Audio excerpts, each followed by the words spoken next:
Where do you think you're going, Dad? I'm preparing the rocket so we can escape the explosion. In a rocket built for one person? Today's video is a manifestation of many conversations that I've had with Jax Blade over the course of many years, as we both agree that the original Broly is simply superior to the new version of Broly. Just know that regardless of if you prefer the dubbed version or the subbed version, my points in this video will be directly as to why Broly is simply a better character in the original Broly movie.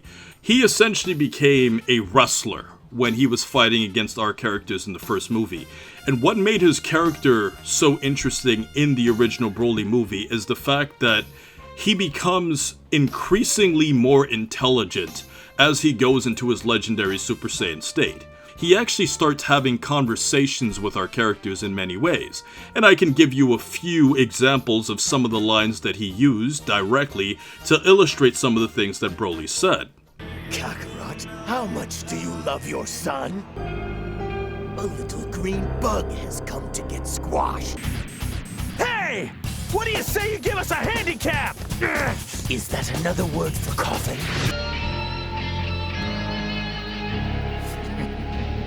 If you had just let me kill you all before, you wouldn't be dealing with this pain now.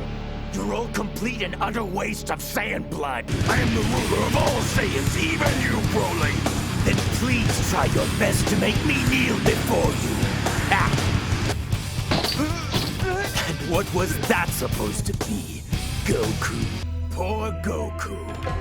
Still not comfortable with the idea of dying. Finished already? So it's true. You are all talk and no action. A true piece of trash. No matter how much power you absorb from those idiots, it won't be enough to kill me. Now, it's moments like this that truly really defined Broly's character in the original movie. He actually directly engaged with the characters themselves when it comes to trash talk, whereas the new version of Broly, and even Broly in Broly's Second Coming, which I always find it kind of odd to say the name of that movie because it kind of sounds like a popcorn video that you can find on the internet. I can't say those words because of demonetization, but you guys get where I'm trying to go with this. It's a rather, inappropriate name to use for minors who were probably originally watching the original Broly movie. But either way, going back to the point here, guys, that element of Broly's character was so effective. The way that he completely demeaned the characters that he was fighting against, both physically and verbally. It was an element that we never saw of Broly again, because when we look at the second Broly movie, that I don't want to say its name, he basically just said Kakarot throughout the entire movie. He had virtually no dialogue with our characters and had no interest in saying things. And that element of his character was completely lost because after Broly lost the fight in the first movie, he went completely insane and had nothing else to really say ever again other than being Kakarot. So at that point, Broly was essentially just reduced to being a rage monster. And when we compare this directly to the Broly that we have today, our new Broly is kind of weird because he is kind of a combination where he's more intelligent in his base state, but that element of Broly being the psycho that talked down to you in that legendary Super Saiyan state is completely missing. Which basically means that the only time that we ever see any scent of personality from Broly himself is when he's in his base form. But the problem with this is that if we're seeing Broly having character in his base form is the most boring version of Broly.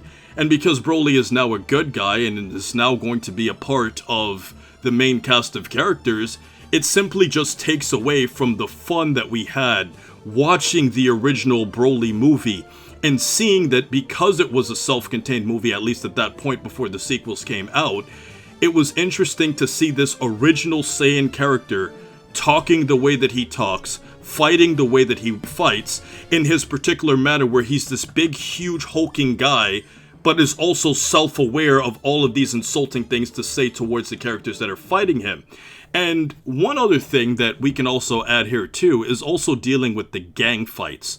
You see, when we look at Broly, the second movie, and also Bio Broly, the element of having this huge gang fight was completely missing. When you have Goku and Vegeta and Trunks and Gohan, who we estimate based off of his design was around the time of the Room of Spirit and Time when he went in there and trained with Goku, because obviously Gohan had Super Saiyan, even though it was kind of weird how like Gohan looked like he was the weakest character out of the group, even though technically he should have been the strongest, but that's another conversation for another day because obviously it's movie continuity. Going back to all of that, and the fact that the characters had these huge, really athletic, aggressive attempts to fight against Broly where they were all ganging up on him and he just literally just dusted them and threw them to the side, that was completely taken out when you just see Goten and Trunks fighting against Broly, and then Gohan tries to get in, and then in Bio Broly you see two kids fighting against this huge sludge monster. You know, that first movie had this element of Broly that was just truly magnificent compared to all of the other Dragon Ball movies where you have such strong characters trying so hard and it's simply just not working until all of them eventually had to combine all of their energy in Goku. And the interesting thing about that movie specifically is that when you see how they gave their energy towards Goku and the fact that Vegeta had to give his energy towards Goku too, what made that interesting is that at this point in the series, which was around the time of the Android arc, if you try to do a direct movie timeline placement comparison, Vegeta was not as close to Goku at this point in the series. The modern Vegeta would give his energy to Goku with less restraint, but the Vegeta back then would be a lot more hesitant in doing something like that. And that is truly one of the things that really showed character development on Vegeta's character at that point of that actual movie. It's something that was totally against what we had seen Vegeta doing at that point of the series, which made it a lot more effective when we actually watch it in its original movie form. And if there's also something else here too, guys, that we also have to remember about the original Broly that just simply made him so awesome, and that is his unpredictable manner.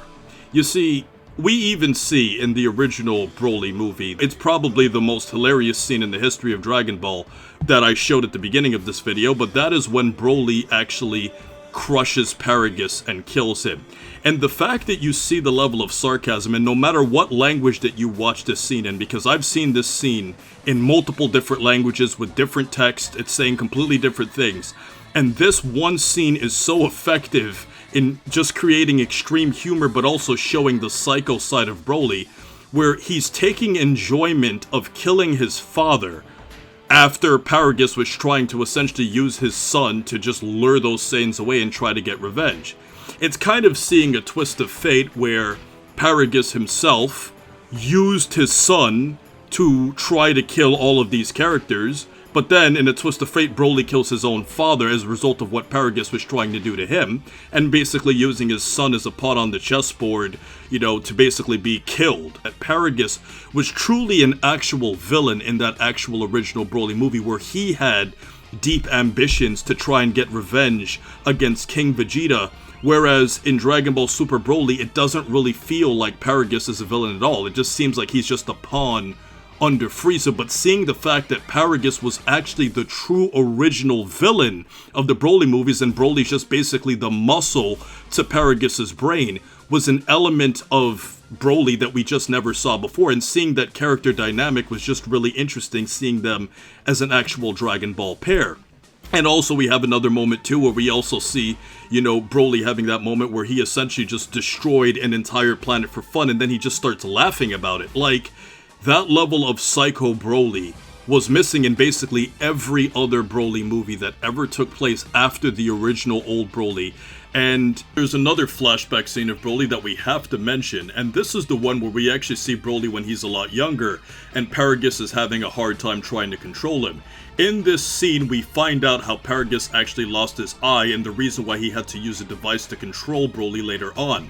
And the interesting thing about this scene is that it shows that from an early age, that transforming into the legendary Super Saiyan or becoming a Super Saiyan in general has an effect on Broly where it makes him act a lot more savage-like, very different from the other Super Saiyan characters that we had seen in Dragon Ball, which really truly defined Broly as a totally different Saiyan from anyone else. That's one of the reasons why I truly feel that the old Broly was better, because yeah, you can say Broly's just this big hulking guy that just wants to fight, but the original Broly movie had an element to his character that was literally never seen again, because when Broly is powered up and he's angry, he doesn't say anything other than Kakarot in the original Dragon Ball Z movies, and in Dragon Ball Super, he's just in such a rage that he can't even concentrate.